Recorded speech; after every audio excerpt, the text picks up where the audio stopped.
tere, et täna peame siis jälle rääkima koroonaviirusest. Olukord on ärev, haigestumisi on palju, et sellepärast ka sellised karmimad meetmed jälle kahjuks käsile. Aga saage sõbrad aru, et mida karmimalt täna tegutseme ja kiiremalt, siis on ka tulemused, ma loodan, väga paremad ja saame sellest asjast kiiremini koos üle.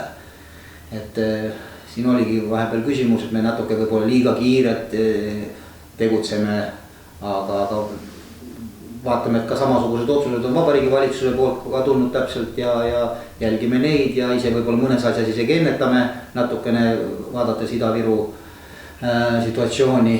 Nii et ärge siis pahandage palju, et ikkagi praegu koolid ja sport ja ma saan aru, et kõik tahaks käia ja teha trenni.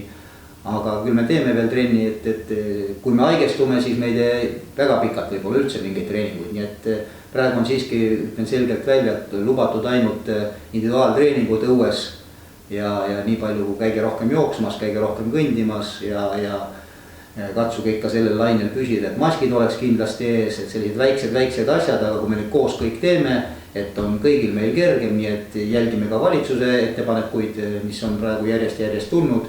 Nii et midagi teha ei ole, sõbrad, aga küll elu läheb edasi ja mida võin positiivse poolt öelda, et ilutulestik meil kindlasti toimub. Et muid asju praegu lubada ei julge, et muud asjad on praegu meil kahjuks kinni. Et muidugi ütleme, et spordirajalised asjad on meil kinni praegu, et ei maksa ka muidugi minna niimoodi äärmustesse. Meil täna hommikul siin oli just juttu, et kui on mingid ehitustööd, remonditööd, et kas neid ka nüüd sisse ei lasta või teha ei saa. Ei, need teeme just praegu, vaheaeg on tulekul, mis on vaja teha. Sellised pisitööd ja asjad, need tuleb kindlasti just praegu ära teha, nii et arvestage sellega ka, et katsume igat pidi olla mõistlikud, mitte hulluks ka nende piirangutega minna.